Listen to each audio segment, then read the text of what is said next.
Okay, die Technik läuft. Einen schönen guten Nachmittag, herzlich willkommen im Goethe-Institut. Mein Name ist Sigrid Sabelsberg, ich bin die Leiterin hier. Hi, and a warm welcome to the Goethe-Institut.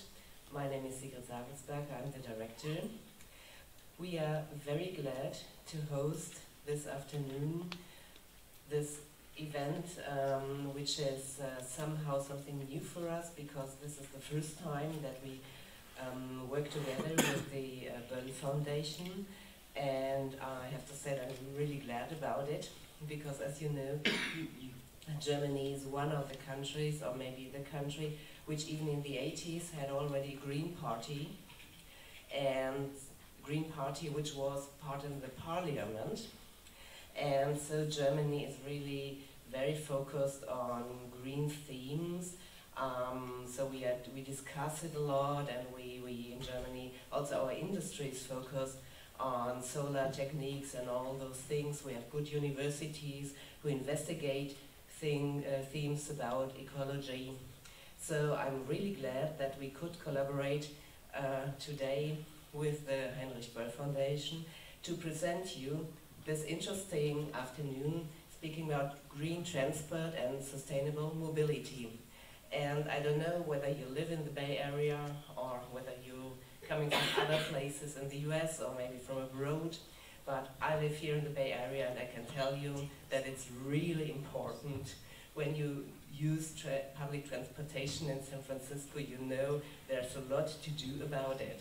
So I'm really glad you took this interesting thing, and I don't want to steal your time. I would like to present you Nora Löhle, and she's the program director from the Heinrich Böll Foundation, and she's going to present you the speakers of this afternoon. Thank you so much for this event. Thank you so much, Sigrid. Thanks so much for the introduction, Sigrid, and thanks for the Goethe-Institut to host us here. We are very excited to have this fantastic panel today, which is an affiliated event at the Global Climate Action Summit, which started yesterday night. Today they are having a bunch of sessions already over in the Moscone Center. We are live streaming also, so we might have a little audience also following us in the internet, which is great. Welcome to everyone here in the room. Welcome to everyone at the live stream. We only do have less than 60 minutes, actually. We have to wrap up at 5 because everyone here this week is very busy. So we will keep the discussion pretty short, but I'm still very happy to have this fantastic panelists here. We will have, I'm sure, a great discussion, but again, we are going to keep it short. The structure is going to be, we have short inputs by all the panelists.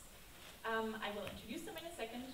And then we will make sure to still have enough time, about 20 minutes, for your questions, because we really want to have you involved in that discussion. So, welcome. We are going to be discussing today how to get to a sustainable mobility system. So really the question of how especially cities, but of course in general, states, cities can organize and engage to really reach a more sustainable mobility system for their citizens. As all of you are aware, the transport sector is really the second challenge after, let's say, the power sector, where we are already reaching pretty much towards renewable energy. Now the transport sector, when it comes to CO2 emissions, but then also air quality, is the big challenge right now for everyone responsible in policy. So that's why we are having this discussion today. It's going to be a transatlantic discussions, because we do have representatives from the US, from California, we do have a representative from Germany, and we will have also a scientist view, probably more visionary, to get to know more how the future could look like towards a more sustainable mobility.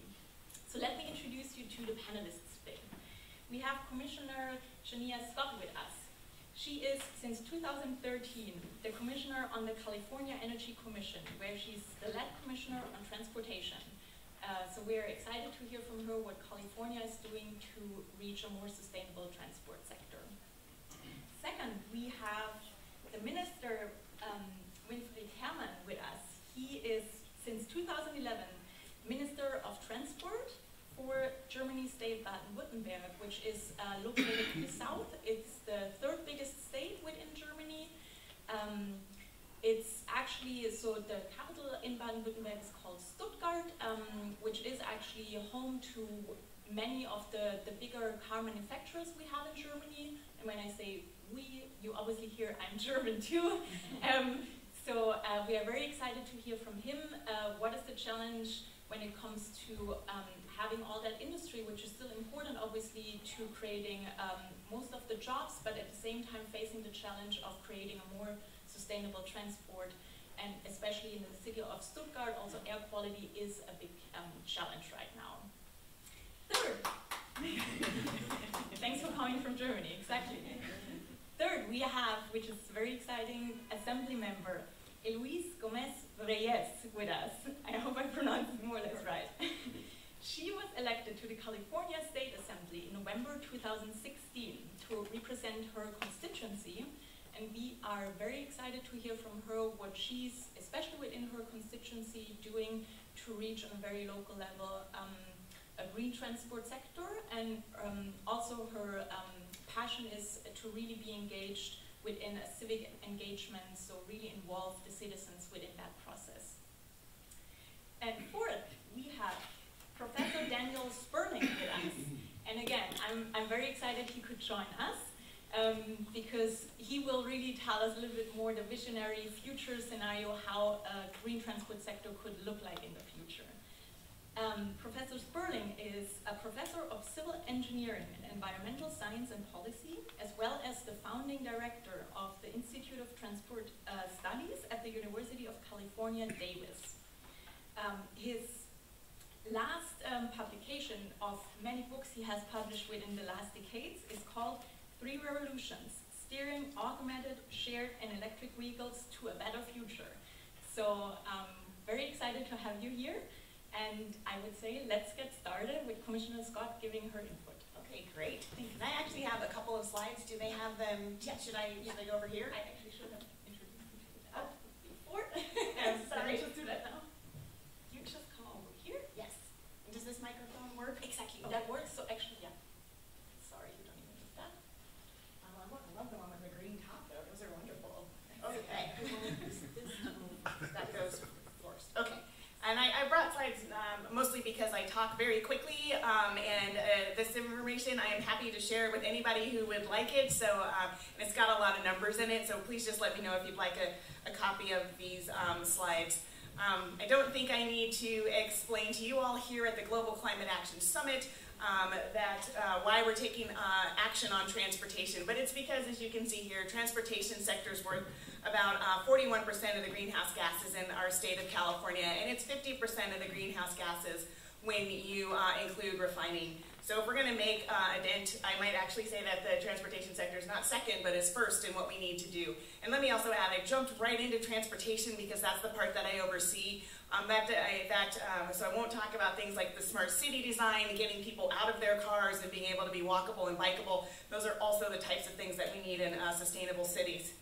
So one of the things California is doing to try and move this forward quickly is we're putting a lot of incentives in place to encourage people to buy the electric cars, whether that's a battery electric car or a fuel cell electric car. And we're also putting incentives behind the infrastructure. And that's because we're trying to make this change by 2030. We want to be 40% below 1990 levels by 2030. So this slide here shows you some of the types of investments that we're making. I won't go into all of them in detail, but there's about $1 billion of incentives that are going to accelerate the transition to cleaner transportation. And again, what we're looking for are zero-emission vehicles. One that we have here maybe in California, United States, that's a little bit unique to Germany, of course, we have the VW settlement, where we have $800 million coming to California over the next 10 years to help build out the charging and hydrogen refueling infrastructure to support zero-emission vehicles in our state. And that's just one component of the settlement. It's a much broader settlement, but that's one component that fits in this space. As the lead commissioner at the Energy Commission, lead commissioner for transportation at the Energy Commission, I oversee our alternative and renewable fuel and vehicle technology program. That is made by, every year you have to register your car again, and that comes with a fee. Mostly it's the taxes on the car, but a couple dollars from that come to the Energy Commission, which gives us up to $100 million to use each year in transforming transportation. So we're really helping get some of the charging infrastructure out there. We're helping get the hydrogen refueling infrastructure out there. We're also looking sometimes in manufacturing. We helped bring Proterra to California to build the zero emission buses, something we're very proud of through one of our grants. We're working with our ports, of course, and in the areas where you can't get to a zero emission transportation option, we want you to use the cleanest possible fuel so that you're still, again, as near zero as you can be. So we also help support in the transportation sector. We're trying to be innovative in the way that we get those dollars out. So sometimes we do a big grant, a solicitation that a large company like an EVgo or a ChargePoint or a PlugShare might come and apply for. So that's saying, oh, I want to get all of I-80, which is the one that gets you from San Francisco to Tahoe, or all of I-5 gets you from Northern California to Southern California.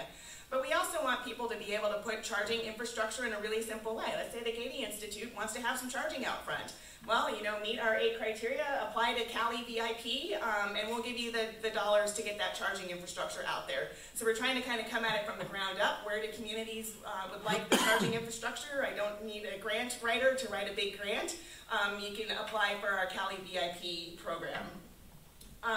The other thing that we're doing is we've put some dollars out there for communities to plan for themselves. Where would they like to have this charging infrastructure and hydrogen refueling infrastructure? And so we put about $200,000 to 12 different communities around California. They can kind of define for themselves what their community is. And then, okay, we're going to put charging at the church, at the hiking trail, at our beach, at wherever they would like to put it, outside the city council, at the school, any place that they like. They're going to put together a detailed plan for us. They need to go and talk to the people. So if they say, oh, we're going to put it out front here at the Goethe-Institut, the Goethe-Institut has to have agreed to that. And then the next round will be that those plans will compete against each other for funding to actually implement them. So to put those chargers in the places that they identified in their plan. So this is another way we're trying to come at it from the ground up to really make it easy for, and this ties back to sustainable transport, of course, because we want people out of cars that are polluting and into cars that have no tailpipe pollution. And we need the infrastructure there for them to be able to make those choices. And we are also just investing in zero emission mobility. So the program that I'll highlight here real quickly before I close is called Bolt to College. So I'll let you guess what kind of car that is using, but it brings a Chevy Volt it's a car sharing program to students that live near the Fresno Community College system. Many of these students, transit doesn't work, and that it may be because it's too many stops or it takes too long. They, for $10 a month, can join the car sharing program and use the Bolt to get them from place to place. So we're really trying to look at how do we bring e-mobility in places not to take over for transit. We want people in transit, of course, but in some areas where maybe transit isn't working as well as we would like it to. So these are just some things that we are doing in the transportation sector to try to make it more sustainable. Again, happy to share the slides with anyone. We only get 6 or 7 minutes each, so I know I talked really quickly, but I wanted just to hit a couple of the concepts, what we're working on. So thank you.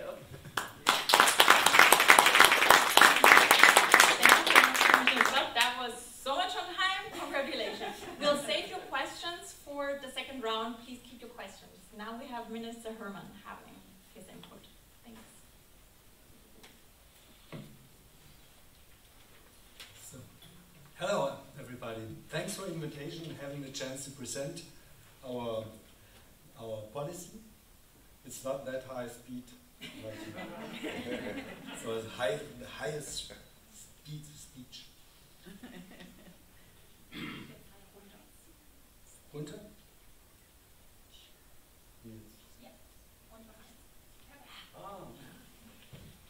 So. Jetzt vorwärts, oder? Nee, wiederum. Nee? Older technology. Okay. Be it in San Francisco, Beijing, or Stuttgart, focusing on automobile has proven to be a mistake. Cities around the world are facing similar problems. I'm very pleased to be here and to talk with you about that. California and Baden-Württemberg see themselves as pioneers in the field of renewable energies and climate protection. It is therefore no wonder that many new technologies and concepts for more sustainable mobility come from our regions. In these days, when the climate change is either being denied or not being combated decisively enough at national level, initiatives from the regions are of a crucial importance.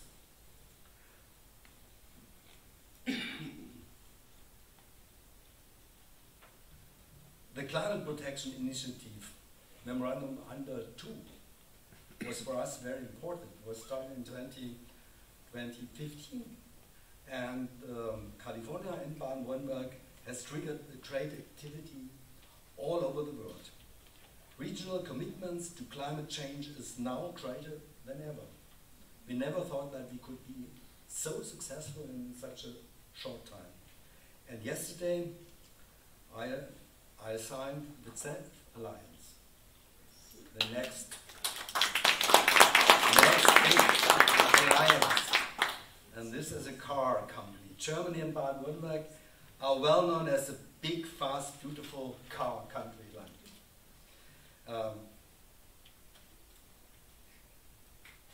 You see the brands. Everybody knows Mercedes or Porsche. Everybody doesn't know, for example, Stuttgart or Baden-Württemberg, but Mercedes, Audi, and so on. This is a land of automobile. It's large and it's economic strength country, and we can say our economic strength is depending on car sales and on these car companies. In the light of this, it is only fitting that we have also restructured our cities, and the town planners do it as car-friendly cities.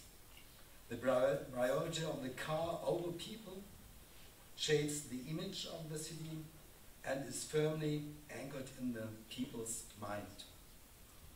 This has caused many problems. The more traffic we have, the more immobile we become. Cars are getting into their own way. We have to change our mindset. Cities must be tailored first and foremost for the people and not to the cars. 1/3 of the CO2 emissions in Baden-Württemberg come from transport. Car traffic is also the main source of toxic air pollutants, such as particulate matter or nitrogen dioxide. What contribution has the automotive industry made to reducing pollutants and greenhouse gases in the last years? More efficient engines and diesel vehicles should have helped to reduce CO2 emissions. Unfortunately, overall levels of CO2 have not fallen. As well as air pollution, it's still on a high level. Strict regulations on the permitted levels of emissions have been introduced. Thanks to particulate filters, we have been successful in introducing the fine particulates. However, excessive levels of NO2 are a problem in around 70 cities in Germany, especially in Stuttgart. Causes: the diesel vehicles are far from being as clean as climate friendly in road traffic as either stated by manufacturers or permitted. It is thanks to the investigative work of the US Environmental Protection Agency, EPA, that this has been uncovered. With them, the fraud scandal in Europe and Germany would not have been resolved. And we are not through yet. Air pollution control and climate protection in the transport sector require a new policy of mobility. What is needed is a turnaround in transport, a move towards sustainable mobility. Stuttgart has particularly grave problems due to its geographical location in Valley Basin. There is a little air exchange. How do we improve our quality, reduce greenhouse gas emissions and improve people's quality of life at the same time. There's no one solution of the problem. We have launched a whole package of measures to remedy the blight as quickly as possible. We are establishing a new and sustainable mobility culture that brings together mobility, air pollution control, and better quality of life. Encouraging drivers to change mode of transport voluntarily was not very successful in the last years. For example, now we have to, we did it in a special period during the winter session, but many people said, well, we would like to change, but only voluntarily. But it was only a few kind of people who did like that. So therefore we have been forced to impose a year-round driving ban on all the diesel vehicles. From 1st of January the next year, diesel vehicles, Euro 4, these are cars over 8 years old, will no longer be allowed to drive within the city limits. At the same time, we are significantly improving environmentally friendly alternatives.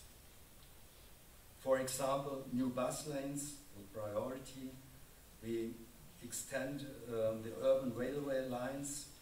We make new bus lines, and we increase the capacity of public transport in a relevant way. Buses, trams, suburban trains, and regional trains run more often and in time. In addition, we are drastically reducing prices for public transport and simplifying the traffic system. At the same time, as the local transport offensive is being launched, the city is being converted into a bicycle and pedestrian-friendly city. We are building cycling paths, fast cycling connections, and safe storage facilities. We are not going to abolish the car, but the vehicles should be as clean as possible and soon as completely emission-free. And moreover, they should be shared use several times. For example, strict parking space management is being introduced in the city. We are introducing special speed limits in special streets because this has a good effect for the emissions. The vehicles of the future must be complete in another way. They have to be electrified, they have to be autonomous, and they have to be connected. New mobility service can replace private car ownership.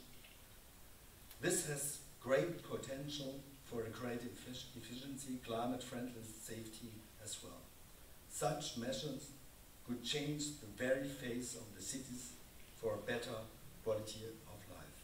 However, for me, traveling in an electric car, fully automated, is not really autonomous mobility. Autonomous mobility means being able to choose freely between offers of different mobility modes and to choose these as required. Man's most autonomous means of transport are still his own legs.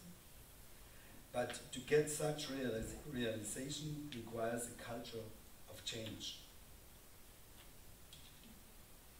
Our focus is not only on technologies, but also on efficient and behavioral changes. To achieve our environmental and climate protection goals for 2030, to improve air quality in cities, we have ambitious aims.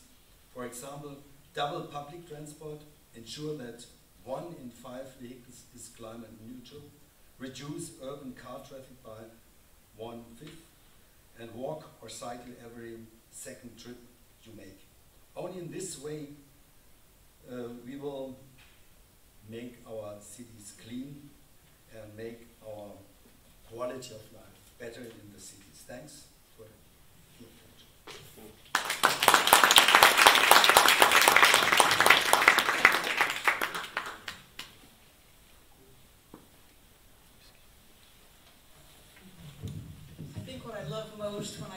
any of these conferences is what I learn from everybody else. I learned something wonderful about this $10 a month for the Fresno Community College, so that the students can drive a Chevy Bolt. I love the idea. And once you have an 8-year-old car, no more driving in the city. The problem is that I come from one of those communities with some of the worst air here in California, and it also has we have so many people living in poverty. That's the challenge. We have a health crisis. We have 1 in 10 people with asthma, and if we look at the children, 1 in 7 have asthma. So we have to deal with that. But we also have 40% of our community, especially the children, living under the line of poverty. We have to take all of that together and try to then move people out of their gasoline vehicles into electric vehicles. That's the challenge. And with that, we then have to rely on some of the agencies, some of the state agencies, to help with subsidies. Because if I'm telling my community, you need to leave that car, stop using gasoline, I need for you to start using an electric vehicle.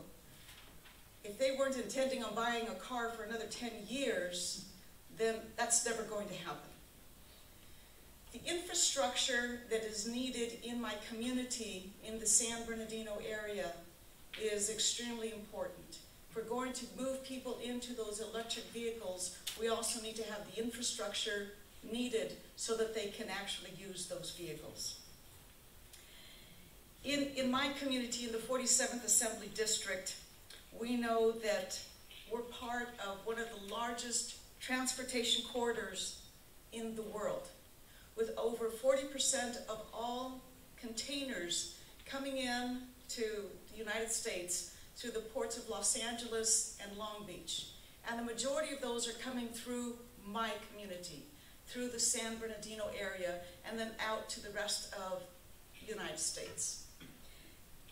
Because of that, we have all of those diesel trucks coming through, and we also have probably the largest, if not one of the largest, the largest centers of logistics, with almost 500 million square feet of warehouses. So for all the warehouses that we then have the diesel trucks coming in, dropping off their cargo, and then those diesel trucks are going right out again. It would be fine if they were out in areas where we had no people living, but that's not what's happening. These diesel trucks, these logistics centers, these warehouses, oftentimes are right in the middle of our residential areas. They're just blocks away from our schools. That's my challenge, to find ways to get those diesel trucks out of my community. So some of what we propose has to do with having the last mile be electric. So you drop your cargo off, and you don't have to bring those diesel trucks spewing all of the particulate matter. You leave those diesel trucks out, and when you come into the communities, you now bring your cargo in on electric trucks. We've already tried that with Daylight. I just drew a blank. With Daylight Trucking, they've already done it. And we're very excited about that, but that came from a grant from California. So we need to be able to, once again, help these companies that want to be able to do that. When we look, although diesel trucks amount to only 3% of the vehicles on the road, they amount to 35% of the pollution, of the bad air, the bad quality of air that we are breathing in. And that is a problem. And that's why it is so important, especially in my community, to work with the ports and to work with those that are bringing in all of their bad air. Climate change, without a doubt, is here with us. Somebody said during the conference that it's no longer a question of science, it's a question of politics. Are we going to accept that this has arrived and we're going to have to deal with it, or are we going to be arguing politically about who's going to do it and how they're going to do it? It is here, we have to find a way to deal with it. Make no mistake, though, that when we're talking about climate change, we're talking about air quality, it is the poorer districts, the poorer areas that are going to suffer the most. When you have the richer communities, they can afford to improve the infrastructure. They have a good tax base, and they have the incentives, personal incentives, to want to do this. In poorer communities, we have to find ways to help get them out of their gasoline vehicles and into the electric vehicles. Some of what has been discussed during our conference as well is the planning part of it. We need to be able to plan our communities so that if you have buildings, you have the people living there, you've got to find ways, perhaps the first floor, the second floor, where you have the grocery stores, where you have the daycare centers, where you have the schools. So you have people traveling less. And if we are going to have them travel, we want to be sure that they are in vehicles that are not going to continue to increase the greenhouse emissions that are causing the health crisis in communities like mine. It's really important that we look to the future, and without a doubt, the future has to include this planning.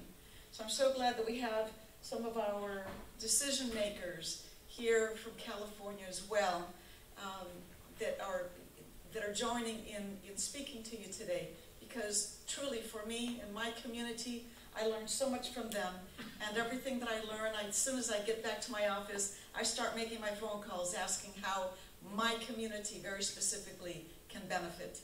I hope to work with my colleagues to make sure that that future is a better future for the poorer communities that suffer the most. Thank you.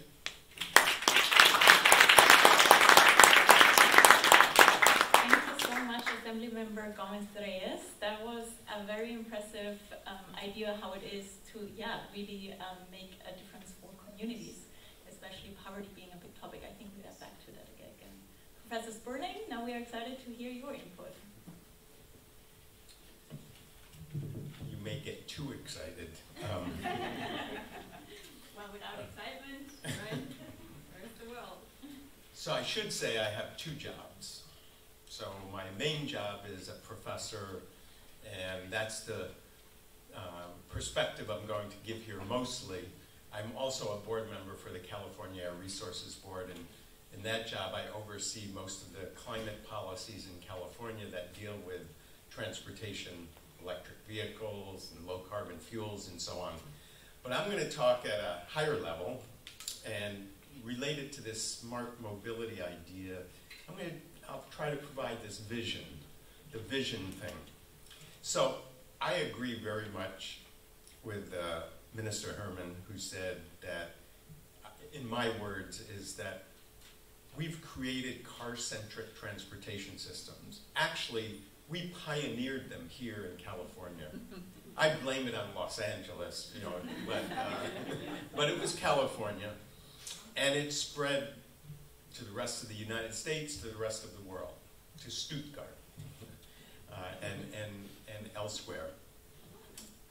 We've clearly gone too far with this car-centric approach to transportation, we have car-centric cities, we have car-centric lifestyles, and we've gone too far. And what I mean by that is it's very expensive. So just to own and operate a car costs in the United States, and probably the same in Germany, it's close to $9,000 per year. Full cost, insurance, everything. That's a lot of money. But that's just the beginning. It also, with all that driving, it creates more and more traffic congestion, which creates sprawl of our cities. It creates also, it marginalizes many of the people in our population, because we have become so dependent on cars that if you don't live in downtown San Francisco, you better have a car. And if you don't, it's very hard to get to work, to school, to hospitals. And so it's really a social equity impact and cost as well. We have marginalized many people in our population, and it's people that are either don't have enough income or have physical disabilities. And when I say that, it includes people like my sister. She just, when she was young, she had an accident, and she's perfectly normal in every way, except she doesn't have peripheral vision on one side. She can't get a driver's license. So, you know, there's a lot of people that are affected by this. And then, of course, there's, you know, air pollution and climate change. So we've created this car-centric system that's very expensive, very resource-intensive, and a major contributor to our pollution and climate problems. So what do we do about it? So you know, the book that you heard about, I should have brought it. If I was a good marketer, an entrepreneur, I would have brought it, called 3 Revolutions: Steering Automated, Shared, and Electric Vehicles to a Better Future. And that is key because we need to move beyond our car-centric transportation system. And there's a lot of ways of doing it. And when I say that, by the way, when I refer to electric, actually the word I use is pooled, because what I mean is we need to increase the utilization of our existing vehicles. So we're not going to give up cars completely, but if we have 2 or 3 or 4 people in those cars, that's going to make a big difference in many ways. But we're also talking about integrating all of these innovations with transit and creating choice. So this is especially important to us in the United States, but it's important also in Stuttgart and a lot of other places in the world, is we don't have choice for most of us. If you don't have a car, you're really stranded. And so when I say choice, I mean now we're bringing in these ideas of pooled vehicles. So when we talk about, you know, many people criticize Uber.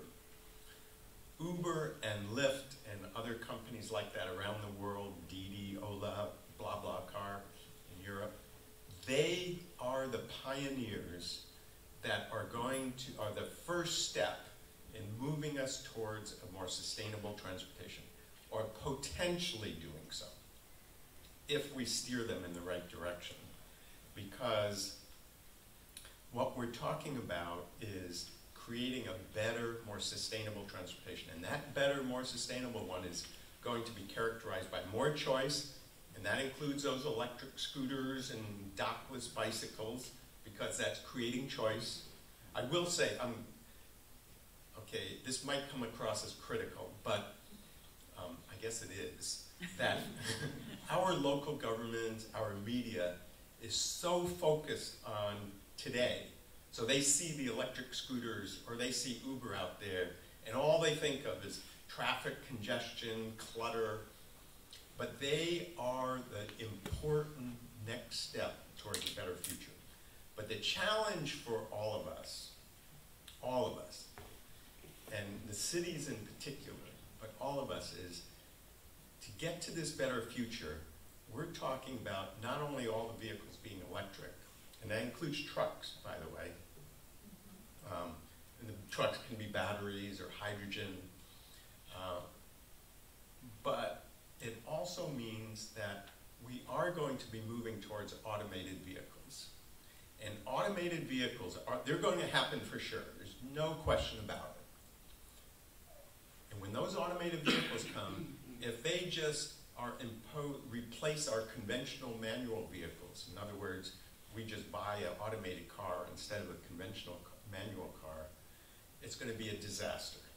It's going to be a disaster because if we have an automated car, we can eat, we can sleep, we can work in that car. In fact, that car doesn't even need us to be inside it. It's going to be a zombie car part of the time. And that means it's going to generate a lot more vehicle use, a lot more vehicle miles traveled, vehicle kilometers traveled.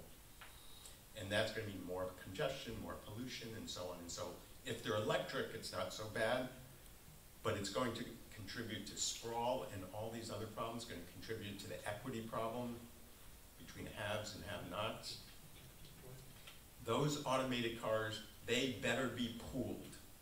Okay, so if you remember anything from what I say here, pooled. Pooling is the most important transportation policy and strategy going forward. And in the near term, it means things like Uber Pool, Lyft Line, some microtransit services like Chariot and Via, and there's some, Volkswagen has started some in Europe, and there's some others in Europe as well. But that's really just the beginning, because what's really critical is when those vehicles get automated, we've got to have the policies in place, we've got to have the market conditioned to be pooling, but people are not going to pool on their own. There has to be policy that encourages people to pool. And that means we need to provide a lot more incentive for pooling and a lot more disincentive for single passenger and single occupant vehicles. And the outcome of all this, so for the politicians in the room, this is the way we sell it. This is the way we sell it, this future. We say what we want is not reduced vehicle use.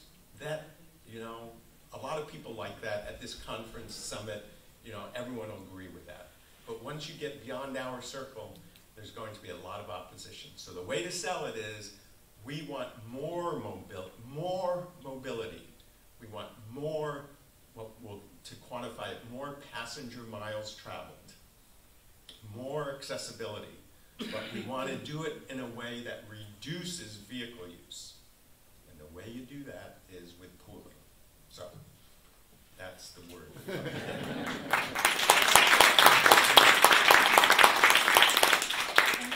Sporting. Assembly member Gomez-Reyes unfortunately has to leave us now. This summit just causes lots of scheduling problems, but thanks for being here. Thank you so much. And we'll start and get into the discussion. So I would, because we only have like 50 minutes left, I would start to collect first round of questions. So please raise your hand if you do have questions. Thank you. Fine. Yeah. So we'll take the first one here, fifth row, and I will collect a few of them, and then I'll give them back to you to answer them. Hi, my name is Jean Severinghouse, and I'm really appreciative of all the speakers. I'm a little daunted when I hear some of them talking about all the huge amount of money in California going towards supporting electric vehicles and electric vehicle charging stations, and the Assemblywoman advocating to supply electric vehicles to her constituents, because the rest of the panel, I'm thinking, is hearing more vehicles equals more problems. So I don't see electric vehicles doing what we need to do, and I'm wondering, for example, if California Energy Commission is funding electric bicycles instead of cars, since that takes up a lot less congestion. And also, every time there are more vehicles on the road, there's less room on the street to put protected bike lanes, and we know that 60% of people will not ride a bike on the street with a car, and we need to get car parking essentially off of one side of every street, so we have a network of safe places for biking. So just a real cautionary note on this idea about getting everybody into electric vehicles. Thank you. Thank you so much for the comment on, maybe the focus should really be shifted from not only focus on car, but also other modes of transport. And we have heard from Germany how the strategy seems to cover all the different modes, right? The second question? I had one. So I want to say thank you for talking about how to sell it. This is so important. I kind of wanted, even here in San Francisco, we do a lot just in sustainability, but when Muni rolled out red-only lanes, people freaked out about bike share. Like, there's just so much opposition, and that I thought was unexpected. So I'm kind of curious, is this just a San Francisco thing?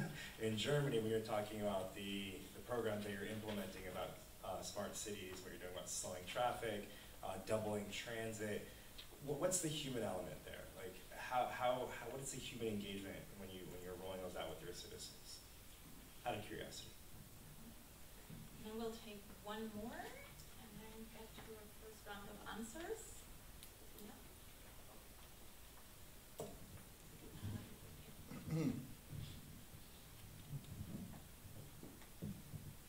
Hi. So when you're thinking about rolling out charging infrastructure, how are you thinking about wireless charging? And also what data is helpful or missing to enable optimal policy particularly for urban transport systems? Great, so we go into the first round with all of you. So we had like, how do we get to this behavioral change? How do we also shift from a focus on only a car-based mode of mobility, and then also the question of how to get to a new infrastructure. Commissioner, do you want to start? Sure. So I think that, yeah, I mean, I want to preface my comments, and I know I talk really, really fast. I do recognize that shifting all of our transportation from an internal combustion engine, just moving them over to all electric vehicles doesn't fix any of our congestion problems or any of the other things, right? So a lot of this is very much smart city design, and then also the mobility types of choices like Professor Sperling mentioned in his comments. It is a quirk of the funding that the Energy Commission has to the question about bikes. Because it comes from a DMV registration fee, the legislature likes to see it go back into cars and things like that. So that is typically what we tend to fund. There's lots of other, there's construction equipment and ships and airplanes and trains and all kinds of other transport related things that also make pollution that we don't fund, and it's sort of a quirk of the way that the program that I oversee was set up. I think when we're rolling out the infrastructure, one of the things that makes it tricky, we're not looking at wireless charging so much right now. As soon as there's somebody can come in and compete, we would certainly be wanting to roll that out as well. I think what makes the planning difficult, we have to be careful not to get wrapped around the axle, is both the cars technology and the charging technology is changing really fast, like your iPhone, right? Like you buy an iPhone and the next day they've got a brand new one that does all these other really cool things. So we need to get the infrastructure there today, but in a way that it can be upgradable to whatever kind of the new thing is that comes down the pike. And if somebody's putting in 5 chargers, I want them to have the wiring for 50 chargers so that I don't have to go back and rewire that parking lot, for example. So we're trying to think about ways that you can upgrade it and also upscale it. And then let me see. Oh, and the other thing I think in terms of the choice about different types of mobility, we have to make it really, really, really, really, really easy for people. And it's not quite there yet. I mean, I think Uber and Lyft are very easy. For me, my mom won't take it because she doesn't know how to do the app. So, like I need to sit with her and show her how, and then I think she'll be excited to do it. But that's something I think we need to think about. And also there are many folks who don't have access to iPhones or to Wi-Fi and things like that. And so to the extent that these types of apps require that to be able to take part in the transition, we need to think about other ways for people to be engaged. So that's a couple of thoughts on the questions. Yeah, Mr. Horn, maybe the perspective from Germany. Yeah, I think there's a big difference between California or the United States and Germany or Baden-Württemberg. We have much more public transport than you have, but we have too little. But we have this infrastructure, and so far our idea is to make the public transport system better, more buses, more regional trains, more streetcars, and better streetcars, modern streetcars, not only historic cable cars. To do this is very important, and public transport is more than pooling. It's double or 4th time pooling. But in the United States, this is your chance. Pooling, I'm with you. It's a chance to make it, and as well for us a chance to use the cars more than they are now used. One person, and my nightmare is that autonomous cars will still be used by non-people sometimes. And that, for example, the children are coming with the car because it's autonomous. So you will have much more car traffic, and so far we have to steer this process a lot. And we have the idea to give people a mobility guarantee.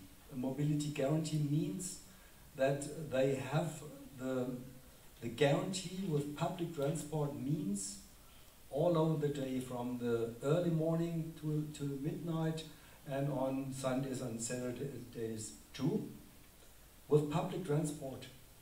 And that means you have to further your infrastructure, and you have to further your services, the public services.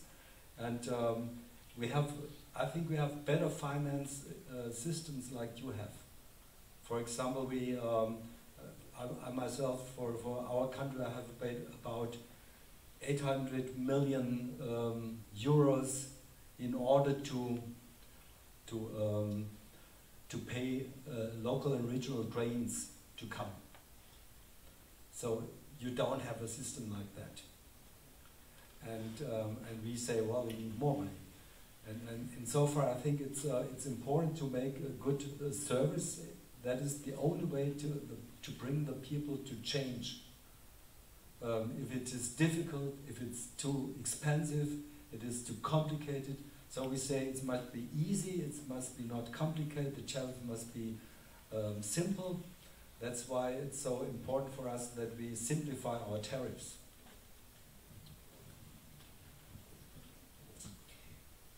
I love your comments, and let me respond and relate it to the United States. Okay, first of all, I'll start with the bikes and electric scooters. And I think the big need there, as was referred to, is we need to spend money on building safe, protected infrastructure for bicycles and the little electric scooters. And we're not doing that. This is crazy. If you ride a bike in San Francisco, you're crazy. And if you look at them, most of the riders are male between 20 and 30. And they don't worry about death and mortality at that age. So that's and what that reflects is partly, we need to, in the United States, going back to your issue about transportation finance, we need to reform our transportation financing in this country, because the money is all given out by formula, it's very silo-based, it goes to build roads, and we need to refocus that so that there is money for bike infrastructure, so that there is money to support low-income riders that use some of these new mobility services, that supports these new micro-transit type companies and services. And it is very different from Germany in the sense that we've created a country here in land use pattern that is not matched well with transit. So transit in this country accounts for about 2% of our passenger travel. In Europe, it's about 15% or so. And it's so expensive, we already subsidize it a lot. And if we want to expand it, it would be hugely expensive, and it doesn't fit well. Conventional fixed routes, fixed schedule services doesn't fit well. It works in downtown San Francisco, but not very many other places. So we need to come up with a system like you were suggesting that is using some of these other more flexible services that are demand responsive, that work in suburban areas. And that's why I talk about pooling, which is absolutely fundamental to what we're doing here. And there are the behavioral issues. You know, how are we going to get people to do it? And that's where I saying the policy is really critical. And you know, a mistake even that most of our cities are doing now is they do not make a distinction between pooled rides and single passenger rides, never mind single occupant vehicles. So we need to differentiate those. We need to create those policies that encourage that pooling. We can do it now. We should be doing it now. Politicians and the bureaucrats and the regulators. You know, I'm a regulator, by the way, so I understand. I relate to the regulators. And so, and I guess the last thing was the wireless charging. And yeah, you know, it's as Janaea said, you know, it's really complicated, this infrastructure. infrastructure, and the problem is these companies, you know, the Lyfts and Ubers and microtransit, and they're starting to use electric vehicles. They're so innovative and they're so creative and they're moving so fast, and the public sector cannot keep up. And the challenge is, how do you manage that discrepancy? Thanks. I'll take one more question. Unfortunately, just the last one. But we'll have a reception out there afterwards where there's still a chance to mingle and discuss further. So the last question, and I give each of you 1 minute to answer that. This sir over here. Yeah. So when I hear pooling, I hear private mobility system for haves and an ever-starved public system for have-nots. And in San Francisco and California, the government's made new modes very easy and unregulated, but in Europe there's been opposition and attempts at regulation in an attempt not to destroy the working conditions of the people who actually do the driving. Have we given up on public pooling in California and decent working conditions for the workers? And in fact, to address Dr. Sperling's point, where this is happening first is the places where in fact a existent infrastructure of public transportation already exists, and it's exactly what's being destroyed. Thanks. So that's really the question which touches base to social justice, right? How do we get that together, environmental policy, at the same time labor rights?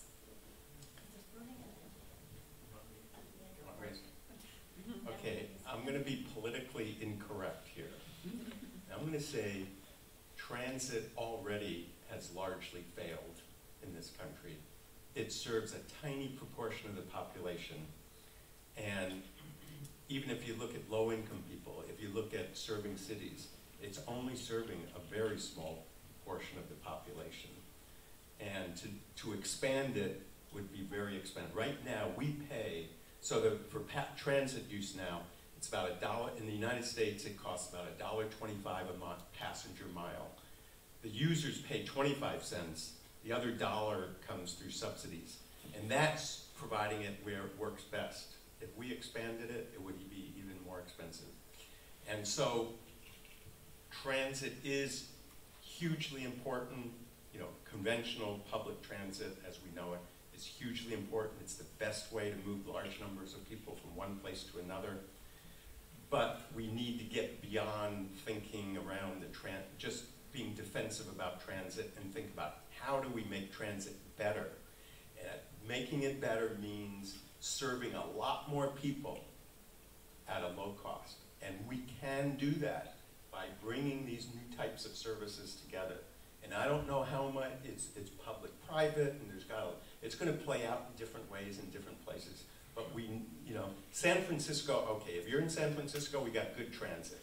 But you go outside San Francisco, even if you go outside the main part of San Francisco, it's not very good service. So we need to rethink this. It's got to be more of a public-private services. These other services, whether it's the Chariot or the Vias or the Lyft, Uber pool, but we got to emphasize the pooling, and the pooling includes transit, but it's an integration here. And if we don't go there, we're really giving up on a huge opportunity, because these new services are going to be a lot cheaper and serve a lot more people and much better than what we have now. Commissioner Scott, maybe you could just focus on how to then guarantee a fair income for these drivers, right? Because that was also a question. Well, yeah, that's a tough one. I mean, I think so I might pivot a little on that and just talk about kind of the workforce training that we need to go along with this transition that we're making. And I think that we will have new opportunities, whether it's coming with charging station, and it might be the electrician who's installing it, the construction person, it might be a software person or a hardware person, but to make sure that we have the training kind of all across the board to help enable this transition that we're talking about. And I did want to mention one thing on the social justice component, because Professor Sperling mentioned it. There are some studies that show that if you are in poverty or in a low-income community and you don't have access to a car, you cannot get out of that circumstance, and it's because you can't get to school or you can't get reliably to the job or reliably to the job training. And so I think this idea that we have of mobility as a service and bringing e-mobility to people and really making our transportation work, and of course designing better cities like the Assemblywoman was describing, where you can get to things by walking or by biking, or you don't have to have a car, but making sure that if you are in a space where you do need a car, that you have access to that so that you can get to things like school or things like work and be able to have the opportunities that help you lift yourself out of low income or communities. So I think that that's the transportation and the low income communities are often tied very closely to one another, and it's just a really important point what we're working on. So it has to be seen holistically, yeah. I think so, yeah. We just want to make sure people have access. Yeah. Minister Herman, so Germany is clearly way more conservative to allow this shared ride possibilities. I think data protection is a point. Maybe yes, you can give us an Germany is regulated, and public transport is regulated, the jobs are regulated, taxi tariffs are regulated, and this is as well for the protection for the consumer as well as for the drivers, for example. I think in the principle is good, but it's in one way it's not innovative. For example, Uber cannot start in Germany because taxi drivers are protected. And what we have to do is to find new solutions so that the people pay fair tariffs if they use mobility services, but as well the drivers must get a fair income. Now I have to stop and go. Yeah. Thank you so much, everyone, for joining. I think we all learned it's about improving infrastructure, but social justice also plays an important role when we shift towards a more sustainable mobility. Please join us for a reception and feel free to further discuss. Thanks so much to the panelists.